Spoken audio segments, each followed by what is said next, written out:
ഞാൻ ഡോക്ടർ ടിഷ. നമ്മൾ ഇന്ന് സംസാരിക്കാൻ പോകുന്നത് വളരെ സീരിയസ് ആയിട്ട് തന്നെ നോക്കിക്കാണേണ്ടതാണ്. പ്രമേഹം അഥവാ ഡയബറ്റിക് മെലിറ്റസ് എന്ന് വിളിക്കുന്ന രോഗത്തെ ഇന്ന് ഒരുപാട് ആൾക്കാരിൽ കണ്ടുവരുന്നുണ്ട്. പണ്ടൊക്കെ മുതിർന്ന ആൾക്കാരിലാണ് ഇത് കൂടുതലും കണ്ടുവന്നുകൊണ്ടിരുന്നത്. പക്ഷേ ഇന്ന് കുട്ടികളിലും പ്രായം കുറഞ്ഞവരിലും ഒക്കെ ഇത് സാധാരണയായിട്ട് കണ്ടുവരുന്നുണ്ട്. എന്തുകൊണ്ടാണ് ഏർലി സ്റ്റേജിൽ ഈ ഒരു ഡയബറ്റിക് മെലിറ്റസ് കാരണം ആയിട്ട് വരുന്നത് എന്നൊക്കെ നമുക്ക് ഡീറ്റെയിൽ ആയിട്ട് നോക്കാം.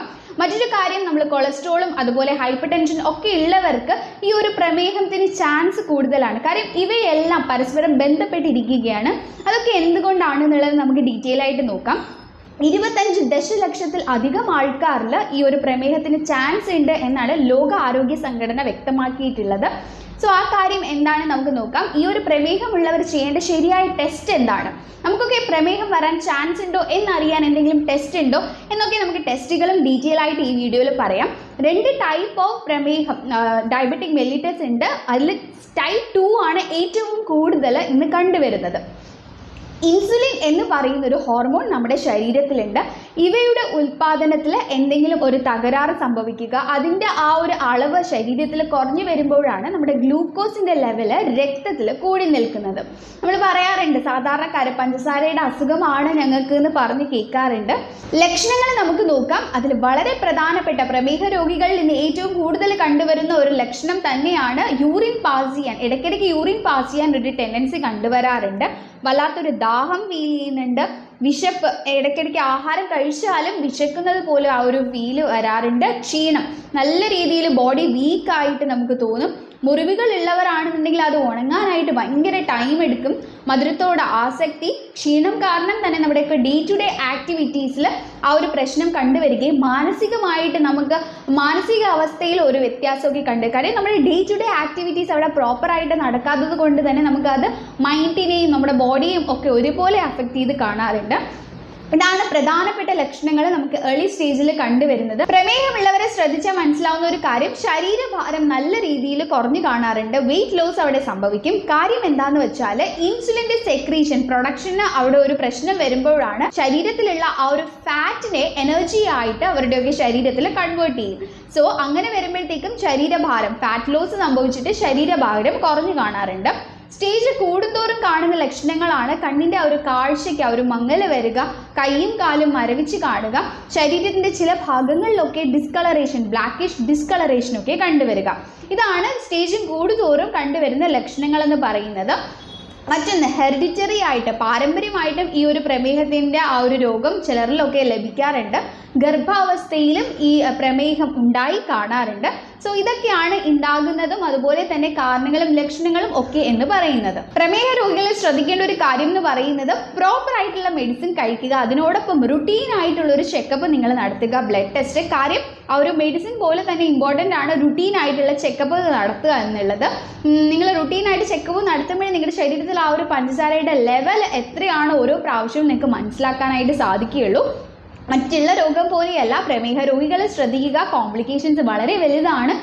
പ്രമേഹം ഉള്ളവർ ആ ഒരു നോർമലിൽ നിന്ന് വ്യത്യാസം വരുമ്പോഴത്തേക്കും ഓരോ ആൾക്കാരിലും ഡിഫറെൻറ്റ് ടൈപ്പ് ഓഫ് കോംപ്ലിക്കേഷൻസ് ആണ് ഇന്ന് കണ്ടുവരുന്നത്. ഹാർട്ട് അറ്റാക്ക്, കിഡ്നി സംബന്ധമായ രോഗങ്ങൾ, ശരീരത്തിൽ സെൻസേഷൻ നഷ്ടപ്പെട്ട് കാണാറുണ്ട്. മുറിവുള്ളവരാണെന്നുണ്ടെങ്കിൽ അതിങ്ങനെ ചികിത്സിക്കാതെ വരുമ്പോഴത്തേക്കും അൾസർ ഫോമിലേക്ക് പോകാറുണ്ട്. ലൈംഗിക ശേഷി നഷ്ടപ്പെട്ട് കാണാറുണ്ട്. സ്ത്രീകളിൽ സംഭവിക്കുന്നത് PCOS, ഇറഗുലർ മെൻസ്ട്രുവേഷൻ ഒക്കെ കണ്ടുവരാറുണ്ട്. പ്രത്യുത്പാദന ശേഷിയെ അത് ബാധിക്കുന്നുണ്ട്. സോ നിങ്ങൾ ശ്രദ്ധിക്കുക. പ്രോപ്പർ ആയിട്ടുള്ളൊരു ട്രീറ്റ്മെൻറ്റും എടുക്കുകയാണെന്നുണ്ടെങ്കിലും നിങ്ങൾക്ക് നല്ലൊരു മാറ്റം തന്നെ ആ ഒരു പഞ്ചസാരയുടെ ലെവൽ നിങ്ങൾക്ക് കൺട്രോൾ ചെയ്ത് കൊണ്ടുപോകാനായിട്ട് സാധിക്കും. ആഹാരം ശ്രദ്ധിക്കുക. ആഹാരമാണ് മെയിൻ ആയിട്ടുള്ള ഒരു സംഭവം എന്ന് പറയുന്നത്. നമുക്ക് ടെസ്റ്റ് പറഞ്ഞതിന് ശേഷം നമുക്ക് ട്രീറ്റ്മെൻറ്റിലേക്ക് വരാം. ടെസ്റ്റുകൾ എന്തൊക്കെയാണെന്ന് നോക്കാം. അതിൽ വളരെ പ്രധാനപ്പെട്ട ഒരു ടെസ്റ്റാണ് FBS, ഫാസ്റ്റിംഗ് ബ്ലഡ് ഷുഗർ എന്ന് പറയുന്നത്. ഒരുപാട് പേരൊക്കെ ചെയ്ത് കണ്ടിട്ടുള്ളത് തന്നെയാണ്. 8 മണിക്കൂർ ഫാസ്റ്റ് ചെയ്തതിന് ശേഷം നമ്മൾ ബ്ലഡ് ടെസ്റ്റ് ചെയ്തിട്ട് അതിൽ ഗ്ലൂക്കോസിൻ്റെ അളവ്, നമ്മുടെ രക്തത്തിലെ ഗ്ലൂക്കോസിൻ്റെ അളവ് എത്രയാണെന്ന് നോക്കുന്ന ഒരു ടെസ്റ്റാണ്. ഫാസ്റ്റിംഗ് ബ്ലഡ് ഷുഗർ പ്രോപ്പറായിട്ട് നമുക്ക് അറിയാൻ പറ്റും. 70 to 110 mg/dL ആണ് അതിൻ്റെ നോർമൽ വാല്യൂ എന്ന് പറയുന്നത്. മറ്റൊന്ന് റാൻഡം ബ്ലഡ് ഷുഗർ ആണ്. നമ്മൾ റാൻഡം ആയിട്ട് നോക്കുന്നതാണ്. ശരീരത്തിൽ ഗ്ലൂക്കോസിൻ്റെ അളവ് ഉണ്ടോ ഇല്ലയോ എന്നറിയാൻ ഒരു ടെസ്റ്റാണ്. അതാണ് RBS എന്ന് പറയുന്നത്. PPBS എന്ന് പറയുന്ന മറ്റൊരു ടെസ്റ്റ് ഉണ്ട്. അതെന്ന് പറയുന്നത് ആഹാരം കഴിച്ചതിന് ശേഷം 2 മണിക്കൂറിന് ശേഷം ചെയ്യുന്ന ഒരു ടെസ്റ്റാണ്. അതും ഇതുപോലെ ശരീരത്തിൽ ഗ്ലൂക്കോസിൻ്റെ അളവ് നോക്കുന്നത് തന്നെയാണ്. ഫാസ്റ്റിംഗ് ബ്ലഡ് ഷുഗർ ആഹാരത്തിന് മുന്നേ, PPBS എന്ന് പറയുന്നത് ആഹാരത്തിന് 2 മണിക്കൂർ ശേഷം നോക്കുന്ന ഒരു ടെസ്റ്റാണ്. ഇനിയുള്ളൊരു ടെസ്റ്റാണ്, അധികം ആരും കേട്ട് കാണില്ല, HbA1c എന്ന് പറയുന്നത്. ഈ ഒരു ടെസ്റ്റ് നമ്മൾ 3 മാസത്തെ ശരീരത്തിലെ 3 മാസത്തിൻ്റെ ആ ഒരു അളവ് അനുസരിച്ചിട്ട് ഗ്ലൂക്കോസിൻ്റെ അളവ് പറയുന്നതാണ്. രക്തത്തിലെ ഗ്ലൂക്കോസിൻ്റെ അളവ് കാണിക്കുന്ന ഒരു ടെസ്റ്റാണ്. അത് വെച്ചിട്ട് നമുക്ക് ശരീരത്തിൽ ഗ്ലൂക്കോസിൻ്റെ അളവ് നോക്കിയിട്ട് പഞ്ചസാരയുടെ അസുഖം വരാൻ ചാൻസ് ഉണ്ടോ, ഡയബറ്റീസ് വരാൻ ചാൻസ് ഉണ്ടോ എന്നറിയാൻ പറ്റുന്ന ഒരു ടെസ്റ്റാണ് HbA1c എന്ന് പറയുന്നത്. ട്രീറ്റ്മെൻറ്റിലേക്ക് വരുമ്പോഴത്തേക്കും എല്ലാവരോടും പറയേണ്ട 2 പ്രധാനപ്പെട്ട കാര്യം എന്ന് പറയുന്നത് ആഹാര രീതി ശ്രദ്ധിക്കുക, അതുപോലെ വ്യായാമം. ഈ 2 രീതിയും നിങ്ങൾ ശ്രദ്ധിക്കുക. വ്യായാമം എന്ന് പറയുമ്പോൾ ഇപ്പോൾ തന്നെ കുറേ ആൾക്കാർ പേടിക്കുന്നുണ്ടാകും. പേടിക്കേണ്ട, വ്യായാമം എന്ന് പറയുന്നത് വളരെ സിമ്പിളാണ്. ഒരുപാട് നേരം ഇരുന്ന് ജോലി ചെയ്യുന്നവരാണെന്നുണ്ടെങ്കിൽ കുറച്ച് നേരം നടക്കാനായിട്ട് ശ്രദ്ധിക്കുക. ഇതാണ് നിങ്ങൾ ചെയ്യേണ്ട ഒരു കാര്യം. മൂവ്മെൻറ്റ്സ് കൊടുക്കുക. ആഹാര രീതി എന്ന് പറയുമ്പോഴത്തേക്കും ചോറ് നിങ്ങൾ ഒരു ദിവസം ഒരു നേരമായിട്ട് കുറയ്ക്കുക. അപ്പോൾ തന്നെ ആ ഒരു ഡിഫറൻസ് നിങ്ങൾക്ക് മനസ്സിലാകും. ചോറ് ഒരുപാട് കഴിക്കുന്നത് കൊണ്ടാണ് ഈ ഒരു പ്രശ്നം വരുന്നത്. ഗ്ലൈസീമിക് ഇൻഡെക്സ് കുറഞ്ഞ ആഹാര രീതി ഫോളോ ചെയ്യാനായിട്ട് പ്രത്യേകം ശ്രദ്ധിക്കുക. ഗ്ലൈസീമിക് ഇൻഡെക്സ് എന്തൊക്കെയാണ് കുറഞ്ഞ ആഹാര രീതി എന്ന് നമ്മൾ ഒരു വീഡിയോയിൽ പറഞ്ഞിട്ടുണ്ട്. കൊളസ്ട്രോളിൻ്റെ വീഡിയോയിൽ കാണാത്തവർ അത് കാണുക. ഗ്ലൈസീമിക് ഇൻഡെക്സ് കുറഞ്ഞ ആഹാര രീതി ഫോളോ ചെയ്യുമ്പോഴത്തേക്കും ആ ഒരു മാറ്റം കണ്ടുവരും. അതുപോലെ മൈദയും അരി ആഹാരവും നിങ്ങൾ ഒഴിവാക്കുക. ഈ ഇത്രയും കാര്യങ്ങൾ ചെയ്യുമ്പോഴത്തേക്കും നിങ്ങളുടെ ആ ഒരു ഗ്ലൂക്കോസിൻ്റെ ആ ഒരു ലെവലിൽ നിങ്ങൾക്ക് തീർച്ചയായിട്ടും ഒരു മാറ്റം വരും. ആഹാര രീതിയും ചെറുതായിട്ടൊരു വ്യായാമവും കൊടുക്കുമ്പോൾ തന്നെ എക്സസൈസ് നടന്നാൽ മതി. എക്സസൈസ് എന്ന് പറയുമ്പോൾ ഹെവി ആയിട്ടുള്ള എക്സസൈസ് ഒന്നും ചെയ്യണമെന്നില്ല, നടക്കുക തന്നെ ചെയ്യുക. ഇനി ശ്രദ്ധിക്കേണ്ട ഒരു കാര്യം എന്ന് പറയുന്നത് രാത്രി 7 മണിക്ക് മുന്നേ ആഹാരം കഴിച്ചിട്ട് കിടക്കാനായിട്ട് പ്രത്യേകം ശ്രദ്ധിക്കുക. ലൈറ്റ് ആയിട്ടുള്ള ആഹാരം, ഒരിക്കലും അരി ആഹാരം രാത്രി കഴിക്കരുത്.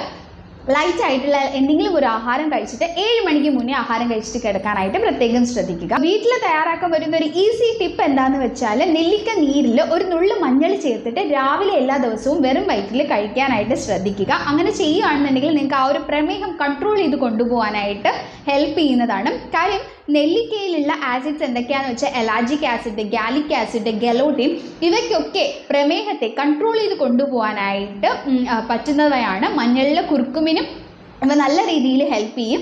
സോ ഒരു ഈസി ആയിട്ട് നിങ്ങൾക്ക് വീട്ടിൽ ചെയ്യാൻ പറ്റുന്ന ഒരു ടിപ്പ് എന്ന് പറയുന്നത് നെല്ലിക്കയും മഞ്ഞളും കൂടെ ചേർത്തിട്ട് രാവിലെ കഴിക്കുന്നതാണ്. അത് മരുന്ന് ഒരിക്കലും ഒഴിവാക്കരുത്. അതിൻ്റെയോടൊപ്പം നിങ്ങൾക്ക് ചെയ്യാൻ പറ്റുന്ന ഒരു ടിപ്പാണ് ഈ പറഞ്ഞിട്ടുള്ളത്. മറ്റു നിങ്ങൾ മരുന്ന് തന്നെ കഴിക്കുക, മധുരം നല്ല രീതിയിൽ കുറയ്ക്കുക, മൈദ കുറയ്ക്കുക, പാലിൻ്റെ അളവ് നിങ്ങൾ കുറയ്ക്കുക, ഓയിലിൻ്റെ അളവ് നിങ്ങൾ കുറയ്ക്കുക, എണ്ണ ഉപയോഗം നിങ്ങൾ കുറയ്ക്കുക, അരി ആഹാരം കുറയ്ക്കുക. ഇത്രയും കാര്യം നിങ്ങൾക്ക് ശ്രദ്ധിക്കാനല്ലേ ഉള്ളൂ. ഇത്രയും കാര്യം നിങ്ങൾ ആഹാരത്തിൽ ഒന്ന് ശ്രദ്ധിക്കുകയാണെന്നുണ്ടെങ്കിൽ ആ ഒരു മാറ്റം കണ്ടുവരും. അതുപോലെ വ്യായാമം എന്ന് പറയുമ്പോഴത്തേക്കും ഒന്ന് നടക്കുക. ഒരു അരമണിക്കൂറെങ്കിലും നിങ്ങൾ നടക്കാനായിട്ട് പ്രത്യേകം ശ്രദ്ധിക്കുക. വയസ്സ് കൂടുന്തോറും ഉള്ളവർക്ക് ഇച്ചിരി ബുദ്ധിമുട്ടായിരിക്കും നടക്കാനൊക്കെ. അധികം ഏജ് ആവാത്തവരൊക്കെ നല്ല രീതിയിൽ വ്യായാമം നടക്കാനായിട്ട് പ്രത്യേകം ശ്രദ്ധിക്കുക. ആഹാരവും നിങ്ങൾ നിയന്ത്രിക്കുക. ആ ഒരു മാറ്റം നിങ്ങൾക്ക് തീർച്ചയായിട്ടും കണ്ടുവരും. സീരിയസ് ആയിട്ട് തന്നെ എടുക്കുക.